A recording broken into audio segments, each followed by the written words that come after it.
할렐루야. 2월 7일 주일 예배 오신 여러분들을 주님의 이름으로 환영하며 축복합니다. 다 함께 일어나셔서 하나님을 찬양하며 나아가도록 하겠습니다.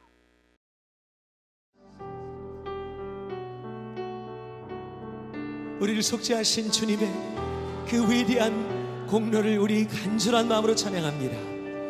변찮는 주님의 사랑과 거룩한 보혈의 공로를 우리 다 찬양을 합시다. 주님을 만나볼 때까지 예수는 우리를 깨끗게 하시는 주시니 그의 피 우리를 눈보다 더 희게 하셨네.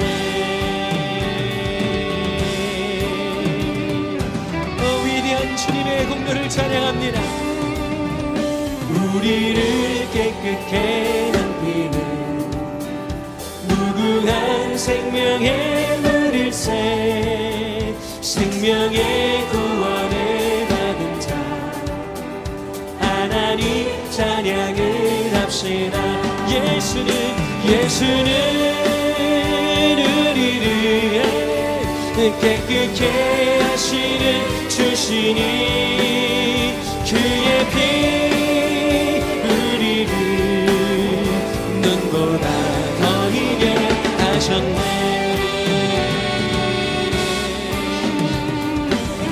우리 전심으로 고백합니다. 주님의 거룩한 보혈을 날마다 입으로 간지해 담대히 싸우며 나가세 천국에 들어갈 때까지 예수는 우리를 깨끗게 하시는 주시니 그의 피 우리를 눈보다 더 희게 예수는 우리를 깨끗게 하시는 주시니 그의 피 우리를 눈보다 더 희게 하셨네.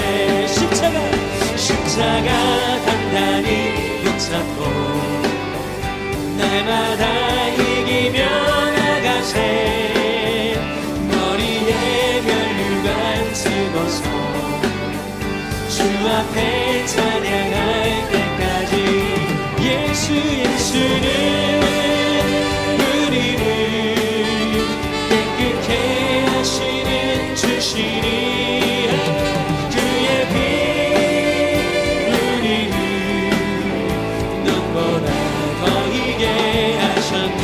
예수는 우리를 깨끗게 하시는 주시니 그의 피 우리를 눈보다 더 희게 하셨네. 우리에게 속죄를 해주신 주님께 영광의 박수로 찬양합니다.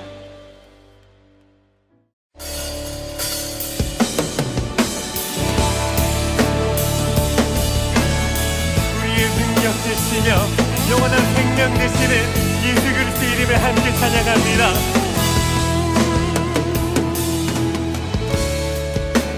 우리 모두 필요해 완전한 그 사랑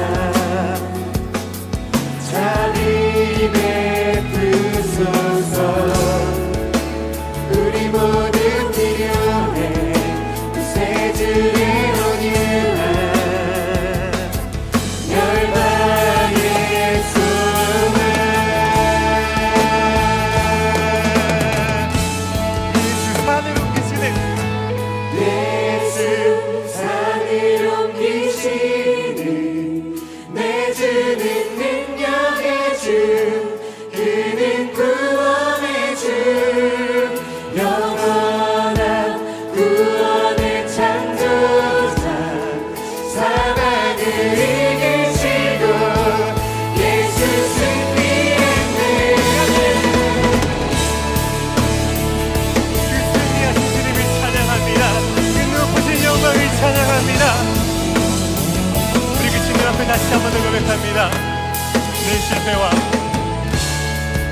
실패와 두려움 주 받아주소서.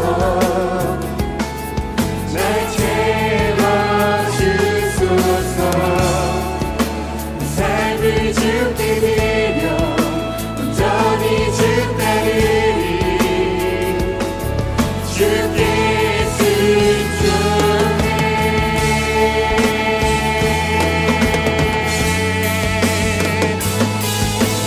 내 세상을 옮기시니 내 주는 능력의 주, 그는 구원의 주, 영원한 구원의 창조자, 사랑을 이기시고 예수 승리했네.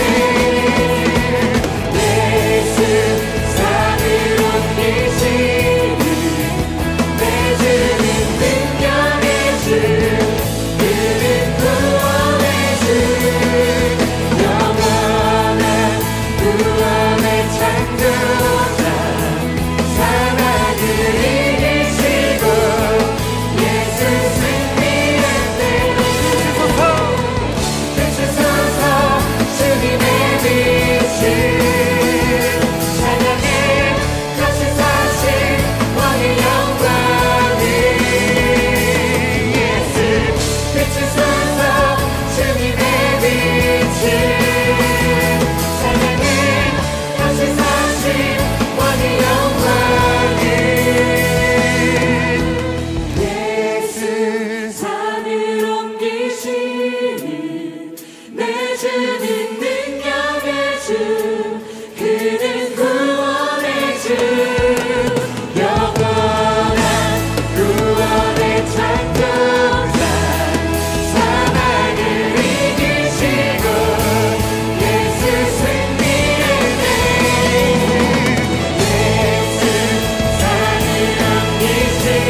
함께 자리에 앉으셔서 사도신경으로 신앙을 고백드리겠습니다. 나는 전능하신 아버지 하나님, 천지의 창조주를 믿습니다. 나는 그의 유일하신 아들 우리 주 예수 그리스도를 믿습니다. 그는 성령으로 잉태되어 동정녀 마리아에게서 나시고 본디오 빌라도에게 고난을 받아 십자가에 못 박혀 죽으시고 장사된 지 사흘 만에 죽은 자 가운데에서 다시 살아나셨으며 하늘에 오르시어 전능하신 아버지 하나님 우편에 앉아 계시다가 거기로부터 살아있는 자와 죽은 자를 심판하러 오십니다. 나는 성령을 믿으며 거룩한 공교회와 성도의 교제와 죄를 용서받는 것과 몸의 부활과 영생을 믿습니다. 아멘. 이 시간 몇 가지 공동의 기도 제목과 함께 예배를 위하여 다 함께 합심하여 기도 드리도록 하겠습니다. 첫째, 하나님 앞에서 우리의 모든 죄를 자백하며 참회의 기도를 드립니다. 둘째, 나라의 지도자들이 하나님 앞에서 두렵고 떨리는 마음으로 정책을 추진해 나가도록 기도드립니다. 셋째, 심홍섭, 심재원 선교사님의 줌으로 하는 소그룹 사역 TE To Becoming One Living Room 이 소그룹 사역과 또 이 두 분의 건강을 위하여 기도드립니다. 넷째, 코로나19로 어려움을 겪고 있는 모든 분들에게 하나님의 긍휼의 은혜가 함께하여 달라고 기도드립니다.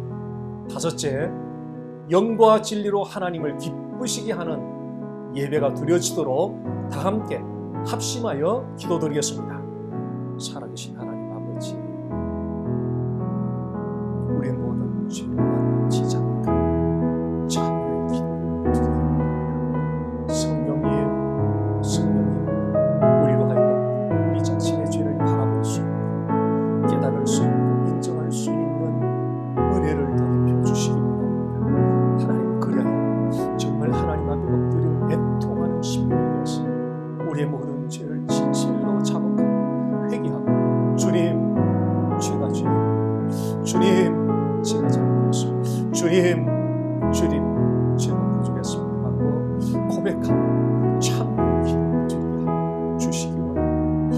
하나님 아버지, 나라의 지도자들을 불쌍히 여겨주시고 저들이 하나님 아버지 정말로 하나님 앞에서 두렵고 떨리는 마음으로 하나님 아버지 정책들을 추진해 나갈 수 있도록 주님 인도해 주시기를 원합니다. 살아계신 하나님 아버지, 심홍섭, 심재원 두 분 선교사님을 위하여 기도합니다. 하나님 아버지, 특별히 줌으로 하는 영상 소그룹 사역 TE와 To Becoming One 리빙룸 사역을 하나님 기억하여 주시고 하나님 이 사역을 통하여 많은 하나님 아버지 정말로 영적인 지도자 소그룹으로 아버지 하나님 말씀으로 정말 훈련할 수 있는 귀한 영적 지도자들이 배출되어 나오게 해 주시기를 원합니다. 이 일을 감당하기 위하여 두 분에게 특별히 건강이 필요하오니 주님, 두 분에게 건강을 특별히 허락하여 주옵소서. 살아계신 하나님 아버지, 특별히 어려움을 겪는 모든 이들에게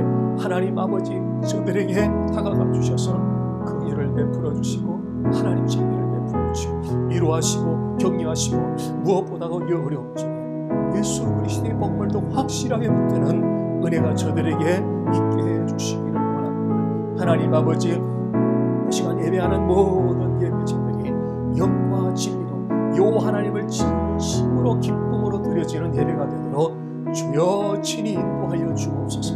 오 살아계신 하나님 아버지, 살아계신 하나님 아버지 감사합니다. 살아계신 하나님 아버지, 측량할 수 없는 사랑과 은혜에 진심으로 감사드립니다.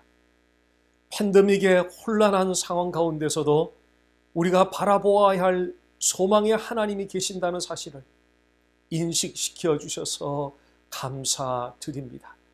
감사로 예배를 올려드리오니 여호와여 영광 받아 주시옵소서. 예수님 이름으로 기도드립니다. 아멘.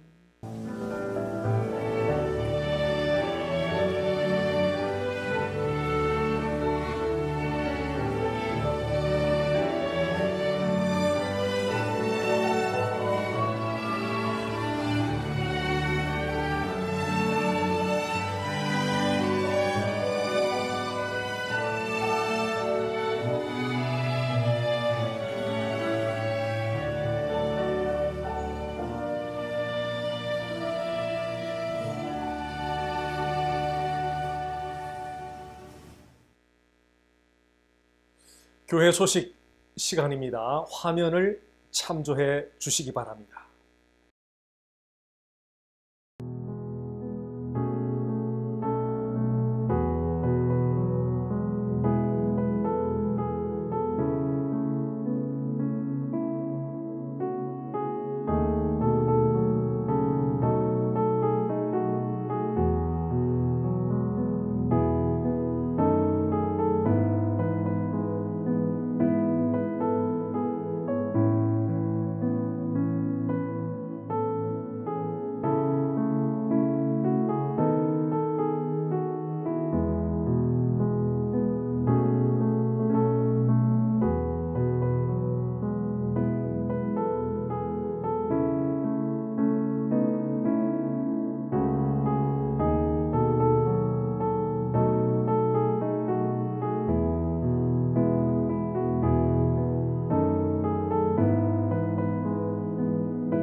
이 시간 봉헌 찬양과 함께 준비한 예물을 하나님께 올려드리겠습니다.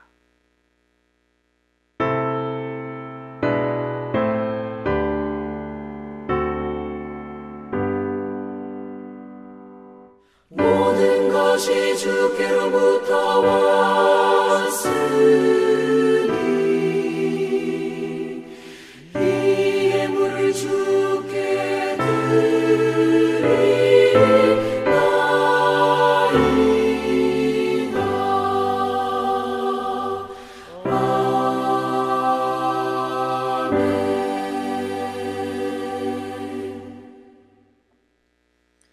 살아계신 하나님 아버지, 지난 한 주간에도 저희와 동행하여 주심으로 승리케 하여 주심을 감사드립니다.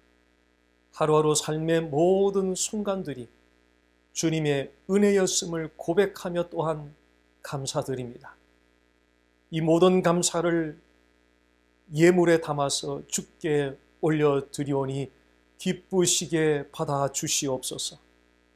주님께 예물을 드리는 예배자들에게 주님의 은혜와 평강을 부어 주시옵소서.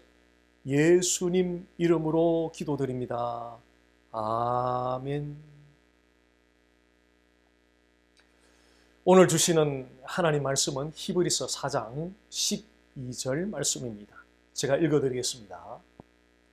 하나님의 말씀은 살아있고 활력이 있어 좌우의 날선 어떤 검보다도 예리하여 혼과 영과 및 관절과 골수를 찔러 쪼개기까지 하며 또 마음의 생각과 뜻을 판단하나니. 아멘. 마르틴 루터는 로마서 1장 16절, 17절 말씀을 통해서 예수 그리스도의 복음 안에 있는 하나님의 의를 믿음으로 얻는 그 구원의 은총을 특별히 경험을 하였습니다. 나아가서 마르틴 루터는 비성경적인 가르침을 전하던 중세 교회에 대항하여 종교개혁을 일으켜서 개혁교회가 성경 말씀 중심으로 돌아가도록 하는데 지대한 역할을 하였습니다. 사람들이 종교개혁에 대한 마틴 루터의 역할을 많이 칭송을 했는데요. 그럴 때마다 마틴 루터는 이렇게 말했습니다. I did nothing. The world did everything. 내가 한 것은 아무것도 없습니다. 하나님 말씀이 전부 다 하였습니다. 히브리서 4장 12절은 하나님의 말씀의 능력을 특별히 찬양하는 매우 귀중한 말씀입니다. 히브리서 기록자는 로마 제국의 그 핍박과 정통 유대교로부터 배척을 당하는 가운데 기독교 신앙을 포기하고 유대교로 다시 돌아가려는 시험에 빠져있던 당시 그 수신자들에게 과거 이스라엘 백성들의 예를 들면서 경고의 편지를 쓰고 있었습니다. 이스라엘 백성들은 애굽 전체 지역에 내렸던 그 죽음의 재앙으로부터 하나님의 보호를 받아서 출애굽하여 나올 수가 있었습니다. 이스라엘 백성들은 하나님의 기적적인 도움으로 홍해 바다를 건넜습니다. 이스라엘 백성들은 하나님께서 물과 음식을 공급해 주심으로 광야에서 그들이 생활할 수 있었습니다. 그러나 이스라엘 백성들은 하나님의 말씀에 순종치 못했습니다. 그 결과로 출애굽하여 나왔던 그 출애굽 1세대, 그 1세대 이스라엘 백성들은 하나님의 안식의 땅에 들어가지 못했습니다. 그래서 히브리서 기록자는 11절에서 수신자들에게 이스라엘 백성들의 그 예를 들면서 하나님의 말씀에 대한 그들의 불순종을 본받지 말라고 경고하였던 것입니다. 히브리서 기록자는 오늘 말씀을 통해서 하나님의 말씀을 특별히 찬양하고 있습니다. 이 하나님의 말씀의 능력을 찬양하면서 히브리서 기록자는 우리를 하나님의 안식을 누리는 자리로 초대하고 있습니다. 12절 말씀 다시 보도록 하겠습니다. 하나님의 말씀은 살아있고 활력이 있어 좌우의 날선 어떤 검보다도 예리하여 혼과 영과 및 관절과 골수를 찔러 쪼개기까지 하며 또 마음의 생각과 뜻을 판단하나니.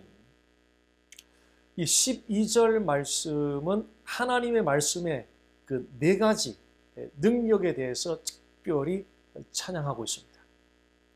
첫 번째 하나님의 말씀의 능력은 살아있다는 것입니다. 하나님의 말씀은 살아있고 하나님의 말씀이 살아있다는 것은 하나님의 그 존재에 근거하는 것입니다. 하나님과 하나님의 말씀 분리될 수 없는 하나입니다. 즉 하나님이 곧 하나님의 말씀이며 하나님의 말씀이 곧 하나님이십니다.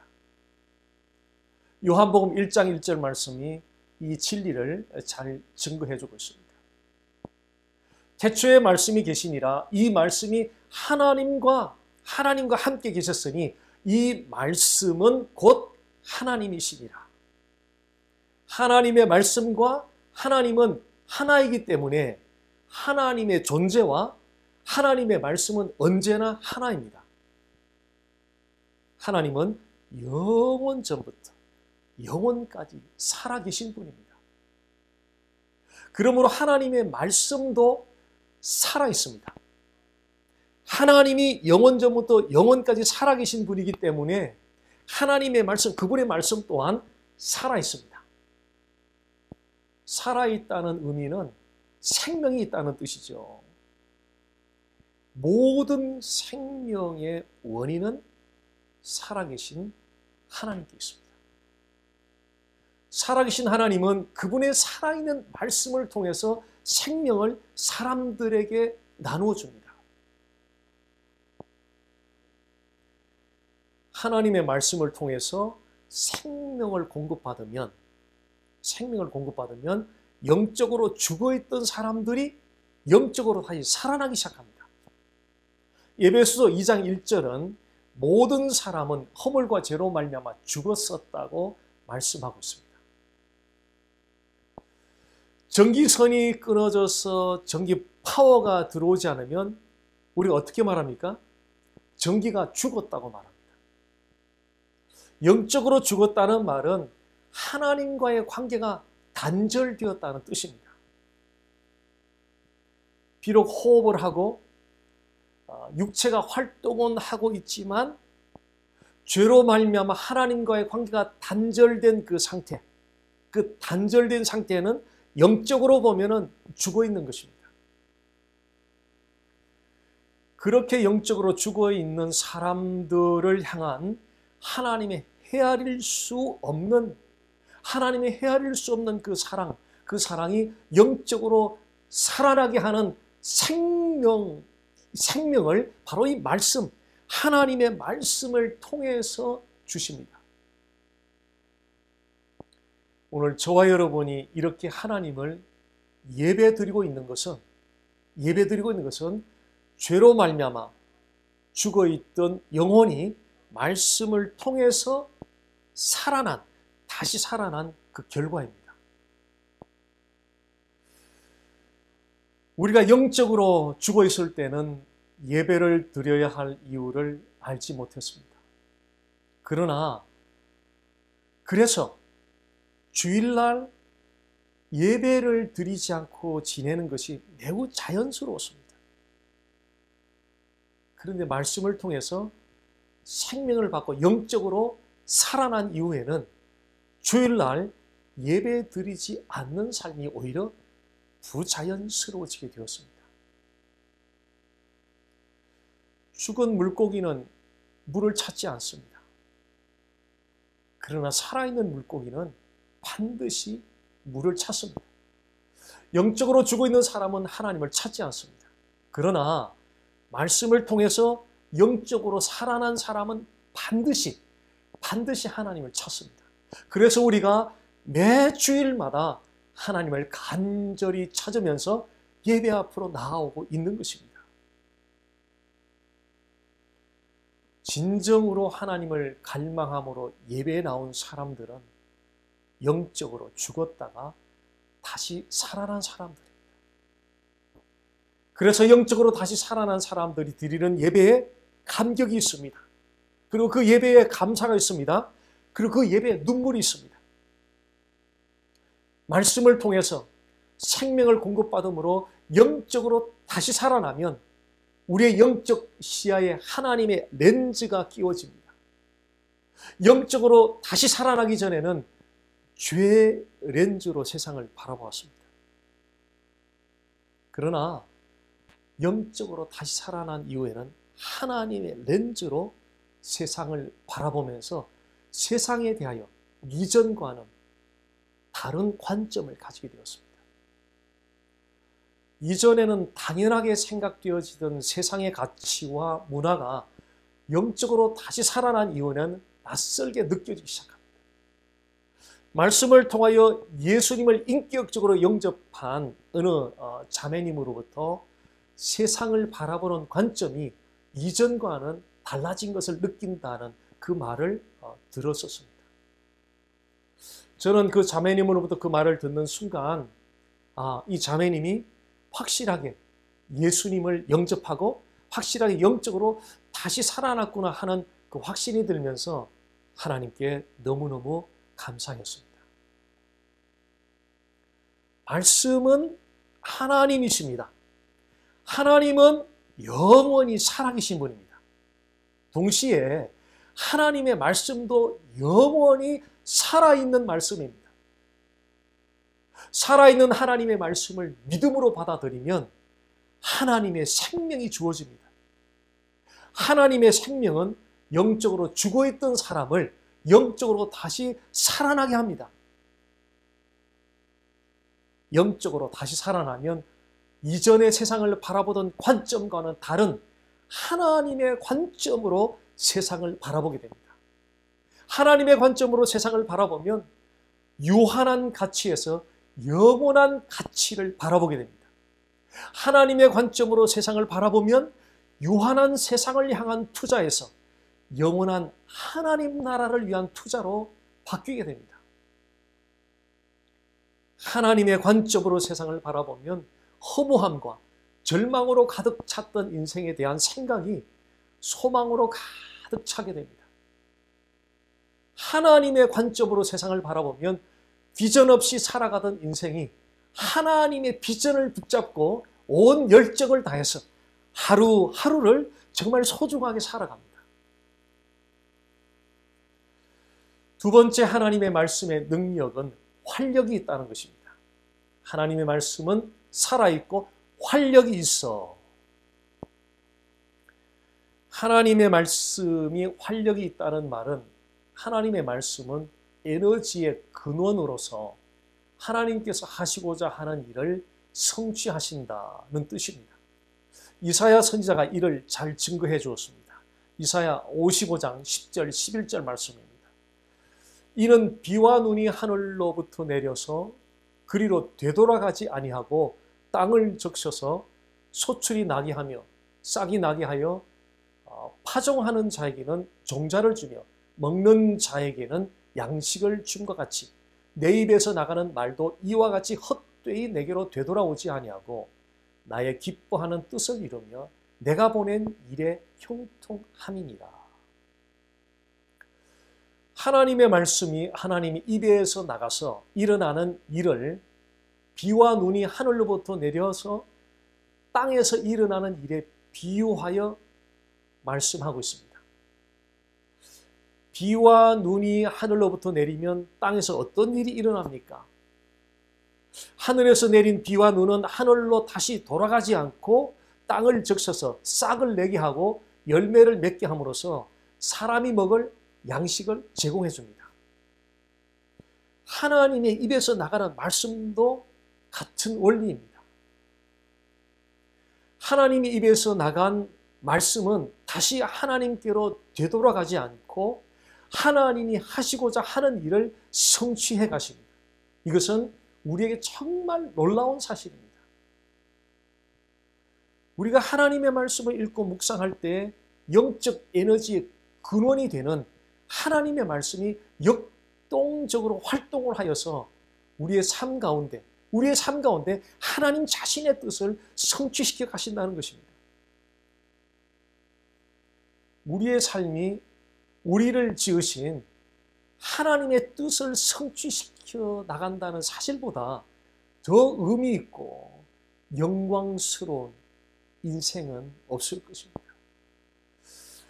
인생을 양궁의 관역에 비유를 하면 하나님의 뜻을 성취시켜 나가는 인생은 관역의 최고 점수 10점 포인트를 맞추는 것과 같습니다.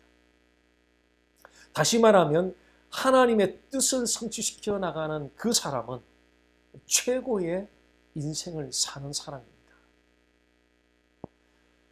최고의 인생에 대한 하나님의 평가는 높은 학문적 성취나 많은 소유나 여러 가지 인생의 실적들에 근거하지 않습니다.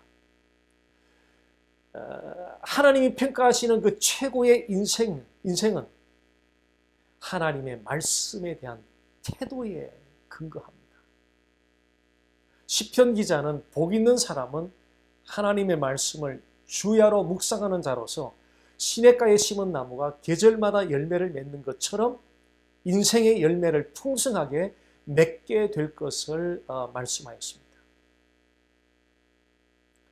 이렇게 복 있는 사람은 하나님의 말씀에 대하여 어떤 태도를 가지고 있습니까? 하나님의 말씀을 주야로 묵상하는 태도를 가집니다. 이것이 바로 복 있는 사람의 태도입니다.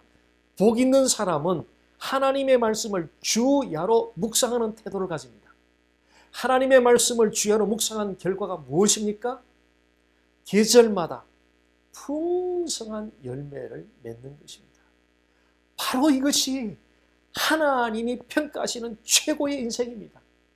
하나님이 평가하시는 최고의 인생은 학문적 성취에 있지 않습니다. 소유의 많은 양에 있지 않습니다. 인생 가운데 이루어놓은 뛰어난 업적 실적에도 있지 않습니다. 하나님이 평가하시는 최고의 인생은 하나님의 말씀을 규칙적으로 묵상함으로 성령의 풍성한 열매를 맺는 데 있습니다. 하나님이 평가하시는 최고의 인생은 성령의 열매에 달려 있습니다. 그 성령의 열매를 맺게 하는 것이 바로 이 하나님의 말씀입니다. 마치 사슴이 시냇물을 간절히 찾는 것처럼 하나님의 말씀을 묵상하기를 간절하게 갈망하는 저와 여러분이 될 수 있기를 간절히 소원합니다. 그러면 하나님께서 풍성한 성령의 열매를 맺게 하면서 우리로 하여금 최고의 인생을 살도록 그렇게 세워주실 것입니다. 세 번째, 하나님의 말씀의 능력은 사람의 내면을 예리하게 쪼개는 것입니다. 하나님의 말씀은 살아있고 활력이 있어 좌우의 날선 어떤 검보다도 예리하여 혼과 영과 및 관절과 골수를 찔러 쪼개기까지 하며, 어떤 해석가들은 혼과 영과 및 관절과 골수를 구별하라고 해석하는데 많은 시간을 투자하기도 합니다. 그러나 그것은 히브리서 기록자가 의도하는 바가 아닙니다. 혼과 영과 관절과 골수는 사람의 그 가장 깊은 곳을 상징적으로 나타낸 것입니다. 하나님의 말씀은 사람의 가장 깊은 곳까지도 예리하게 쪼개며 터치할 수 있다는 것입니다. 이렇게 하나님의 말씀이 우리의 가장 깊은 곳까지도 예리하게 쪼개며 터치하는 그 목적은 죄로 말미암아 병든 부분들을 치유하기 위해서입니다. 죄는 마치 암세포가 퍼져나가는 것과 같습니다. 죄는 그대로 방치해두면 점점점 커져서 나중에는 우리를 완전히 파멸당하게 합니다. 그래서 야고보 기록자는 죄가 자라면 죽음을 낳는다고 말했습니다.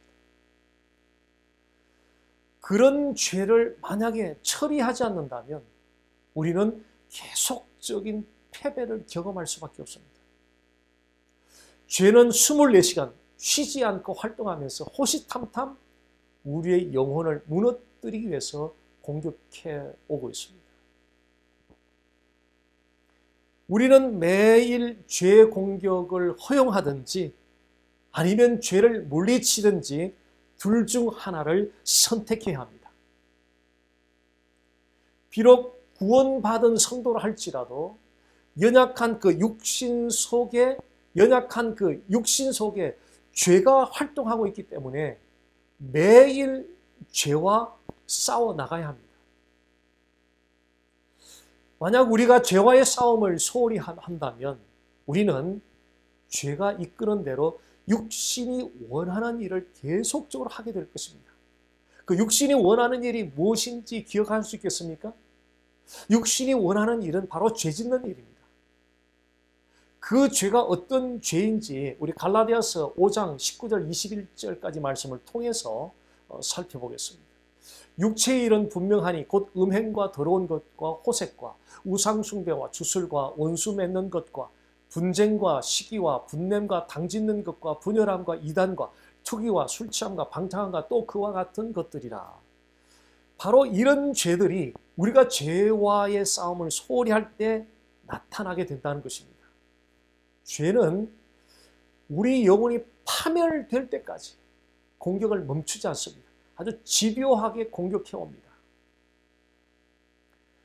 이렇게 집요하게 공격해오는 죄를 어떻게 물리칠 수 있겠습니까? 중세 교회의 수도자들은 죄를 물리치기 위해서 엄격한 규율과 금식과 고행을 실시했습니다. 그러나 아이러니하게도 중세 교회 사제들은 점점 더 부패해갔습니다. 사제들이 아무리 엄격한 규율과 금식과 고행을 해도 죄를 물리칠 수는 없었습니다. 왜 그런지 아십니까? 엄격한 규율과 금식과 고행은 죄를 물리치기 위해서 하나님이 주신 근원적인 방법이 아니기 때문입니다. 자, 그렇다면 우리가 죄를 물리치도록 하기 위해서 하나님이 주신 근원적인 방법은 무엇입니까? 시편 119편 9절에서 11절 말씀을 보겠습니다. 청년이 무엇으로 그의 행실을 깨끗하게 하리이까? 주의 말씀만 지킬 따름이니이다. 내가 전심으로 주를 찾아 싸우니 주의 계명에서 떠나지 말게 하소서. 내가 주께 범죄하지 아니하리 하여 주의 말씀을 내 마음에 두었나이다. 시편 기록자가 주께 범죄하지 않기 위하여 무엇을 결정하였습니까? 어떤 결정을 하였습니까? 주의 말씀을 마음에 두기로 결정하였습니다. 바로 이것이 우리가 죄를 물리치도록 하기 위해서 하나님이 주신 근원적인 방법입니다. 자, 한 군데 말씀을 더 보겠습니다. 시편 1편 1절 2절입니다. 복 있는 사람은 악인들의 꾀를 따르지 아니하며 죄인들의 길에 서지 아니하며 오만한 자들의 자리에 앉지 아니하고 오직 여호와의 율법을 즐거워하여 그의 율법을 주야로 묵상하는 자로다. 시편 기록자는 복 있는 사람의 두 가지 상태에 대해서 지금 말하고 있습니다. 복 있는 사람의 첫 번째 상태는 악인들의 꾀를 따르지 아니하며 죄인들의 길에 서지 아니하며 오만한 자들의 자리에 앉지 아니하는 자입니다.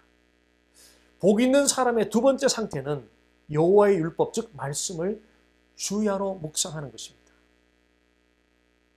복 있는 사람의 첫 번째 상태와 이 두 번째 상태는 매우 밀접한 관련이 있습니다. 복 있는 사람의 두 번째 상태, 이 두 번째 상태는 첫 번째 상태를 가능하게 하는 일종의 솔루션, 해결책과 같은 것입니다. 두 번째 복 있는 사람의 상태인 하나님의 말씀을 묵상하는 것은 첫 번째 복 있는 사람의 상태인 그 죄를 물리치게 하는 유일한 해결책입니다. 유일한 해결책이라고 제가 말씀드리는 것은 죄를 물리치는 것은 우리의 의지로는 안 된다는 것입니다. 죄를 물리치는 것은 우리의 능력 밖의 일입니다. 죄를 물리치는 것은 오직 하나님의 말씀의 능력으로만 가능합니다. 그러므로 죄를 물리치기 위하여 우리가 취할 수 있는 최선의 길은, 그 최선의 길은 하나님의 말씀이 우리 마음에 풍성하게 거하게 하는 것입니다. 하나님의 말씀이 우리 마음에 풍성히 거하면 거할수록 죄가 더 많이 떠나가게 될 것입니다. 죄를 물리치기 위해서 결심을 하고 어떤 노력을 하기 이전에 무엇보다 먼저 하나님의 말씀이 여러분 마음에 풍성하게 거하게 하시기를 주님 이름으로 간절히 소원합니다. 다시 말하면 하나님의 말씀이 여러분 마음 안에 일하도록 하십시오. 말씀이 일하도록 하십시오. 여러분이 일을 해서, 여러분이 노력을 해서, 여러분이 시도를 해서 죄를 물리치려고 하지 말고 하나님의 말씀이 일하도록 하십시오. 그러면 죄는 떠나갈 것입니다. 이것이 죄를 물리치는 복음의 방법이며 은혜의 방법입니다. 네 번째 하나님의 말씀의 능력은 사람의 마음의 생각과 뜻을 판단하는 것입니다. 하나님의 말씀은 살아있고 활력이 있어 좌우의 날선 어떤 검보다도 예리하여 혼과 영과 및 관절과 골수를 찔러 쪼개기까지 하며 또 마음의 생각과 뜻을 판단하나니. 마음의 생각과 뜻은 다른 사람들에게 숨기고 싶은 부정적인 감정과 도덕적으로 의심스러운 생각을 가리킵니다. 예를 들어서 다른 사람을 미워하는 감정과 다른 사람을 보복하고자 하는 분노의 감정과 시기 질투하는 감정과 다른 사람을 속이고자 하는 거짓된 생각과 다른 사람의 소유를 탐내는 생각, 이런 것들입니다. 이런 감정과 생각들은 마음 안에서 일어나기 때문에 다른 사람들은 잘 알지 못합니다.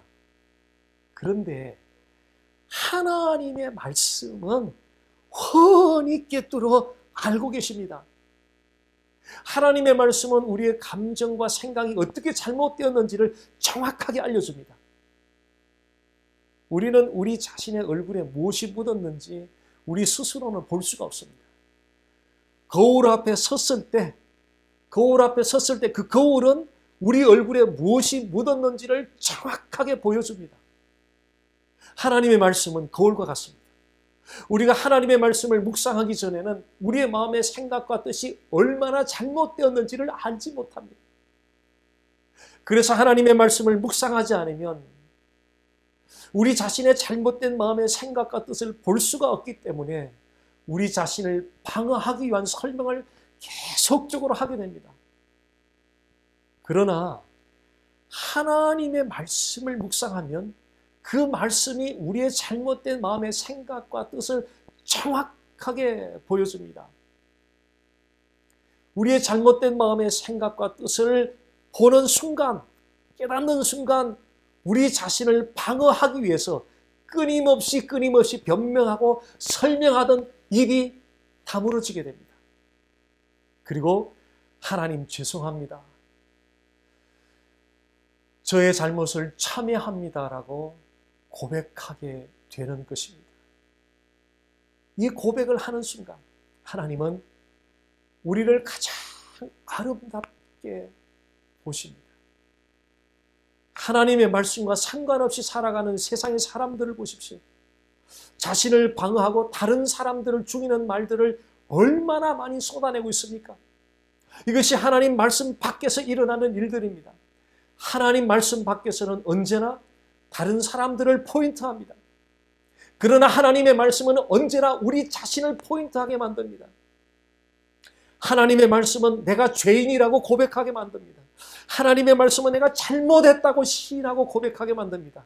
하나님의 말씀은 내가 부족했다고 고백하게 만듭니다.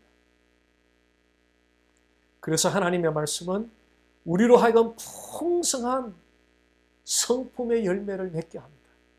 하나님의 말씀은 풍성한 성품의 열매를 맺게 해서 우리가 살아가는 모든 영역에서 소금과 빛이 되는 삶을 살게 합니다. 하나님의 말씀은 풍성한 성품의 열매를 맺게 해서 가정과 커뮤니티와 일터에서 영향력 있는 삶을 살아가게 합니다. 바로 이것이 세상을 변혁시키고자 하는 바로 하나님의 뜻입니다. 그리스도인의 삶은 끊임없는 죄와의 싸움의 연속입니다. 죄와의 싸움의 결과에 따라서 하나님의 안식을 누리기도 하고 누리지 못하기도 합니다. 많은 그리스도인들이 범하는 실수는 죄와 싸울 마음의 태세를 갖추지 않는다는 것입니다. 죄를 가볍게 여기는 것입니다. 죄는 결코 가볍지 않습니다. 죄는 우리 자신을 파괴할 수 있고요. 죄는 우리의 가정을 파괴할 수 있고요. 죄는 우리가 속한 공동체를 파괴할 수 있습니다. 그러므로 먼저 죄와 싸울 마음의 태세를 갖추시기 바랍니다. 그리고 죄와 싸워서 이기게 할 무기를 취하십시오. 죄와 싸워서 이기게 할 무기는 하나님의 말씀입니다. 하나님의 말씀에는 죄를 물리치게 하는 능력이 있습니다. 하나님의 말씀은 살아있고 활력이 있고 우리의 내면을 예리하게 쪼개고 우리의 마음의 생각과 뜻을 판단하는 능력이 있습니다. 죄를 이기게 하는 열쇠는 파워풀한 하나님의 말씀을 묵상함으로 마음에 풍성하게 그 말씀이 거하게 하는 것입니다. 마음에 하나님 말씀이 풍성히 거하면 그때는 하나님의 말씀이 우리 안에서 일하기 시작합니다. 하나님의 말씀이 죄의 활동을 멈추게 할 것입니다. 하나님의 말씀이 죄를 떠나가게 할 것입니다. 이 시간 사슴이 간절하게 신의 물을 찾아 나선 것이 하나님의 말씀을 매일 묵상하기를 간절하게 갈망하는 그런 마음, 결단하는 마음으로 우리 다 함께 합심하여 기도드리겠습니다. 살아계신 하나님 아버지, 오 살아계신 하나님 아버지, 우리는 매일매일 저와의 치열한 영적 우리의 치열한 영적 전투를 인식하지 못하고 죄와 싸울 태세를 준비하지 못하고 죄를 소홀히 취급하면서 아버지 하나님 그렇게 하루하루를 지낼 때가 많습니다. 하나님 아버지 그 죄는 우리 자신을 파괴시킬 수 있습니다. 우리의 가정을 파괴시킬 수 있습니다. 우리가 속한 공동체를 파괴시킬 수 있다는 이 엄중한 사실 앞에 주님 죄를 결코 소홀히 취급하지 않도록 도와주시고 경성하고 깨어있게 해주시기를 원합니다. 여호와여 우리의 노력으로도 어떤 수단 방법으로도 죄를 물리칠 수 없다는 사실을 인정합니다. 죄를 물리칠 수 있게 하는 오직 유일한 방법인 여호와의 말씀을 매일매일 묵상하고 그 말씀을 풍성히 우리 마음에 담아서 우리 안에서 그 여호와의 말씀이 일하게 하시므로 여호와의 말씀이 죄를 떠나가게 하고 죄를 물리칠 수 있도록 주여 우리를 여호와의 말씀 묵상하는 자리로 매일매일 우리를 이끌어 주시기를 원합니다. 한 마리 사슴이 시냇 물을 찾아 간절하게 찾아 나서듯이 주여 매일 아침마다 여호와의 말씀을 갈급한 심령으로 매일매일 그 말씀 묵상을 찾아 나서는 은혜를 믿음을 우리에게 주여 허락해 주시기를 원합니다. 그래 매일매일 삶 속에서 치열한 저와 영적 전투에서 주여 승리를 맛보게 하소서, 승리를 누리게 하소서, 여호와를 영화롭게 하도록 인도하여 주시옵소서. 오 살아계신 하나님 아버지 감사합니다. 살아계신 하나님 아버지 매일 죄와 싸우는 치열한 영적 전투에서 우리로 하여금 하나님의 말씀의 능력으로 승리하도록 인도하여 주시옵소서. 죄와 싸우는 영적 전투에서 우리의 한계를 느낄 때마다 지체하지 않고 하나님의 말씀을 간절하게 찾을 수 있도록 도와주옵소서. 하나님의 말씀으로 우리의 내면을 풍성하게 채워주시기를 원합니다. 하나님의 말씀이 죄를 물리치는 최고의 능력이 된다는 사실을 이 시간 저희들이 믿습니다. 하나님의 말씀을 묵상하는 것이 삶의 거룩한 습관이 되게 하여 주시옵소서. 예수님 이름으로 기도드립니다. 아멘.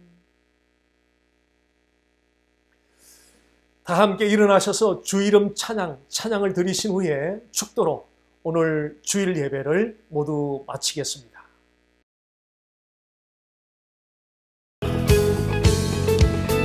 우리 함께 찬양합니다. 주 이름 찬양 부요의 강물을 흐르듯 부요한 땅에 살 때에 주님 찬양해. 주 이름 찬양 거칠은 광야와 걸어갈 때도 주님 찬양해. 모든 복을 주신 주님 찬양하리. 어느 날이 다가와도 나 외치리. 주의 이름을 찬양해. 주의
이제는 우리 주 예수 그리스도의 은혜와 하나님 아버지의 사랑과 성령의 교통하심이 오늘도 귀한 예배로 하나님을 영화롭게 한 주의 모든 예배자들 머리머리 위에와 저들의 가정과 자녀들과 일터 위에와 남가주 보배로운 교회 위에 이제로부터 영원토록 함께 하시기를 간절히 축원하옵나이다. 아멘. 아멘. 아멘. 아멘.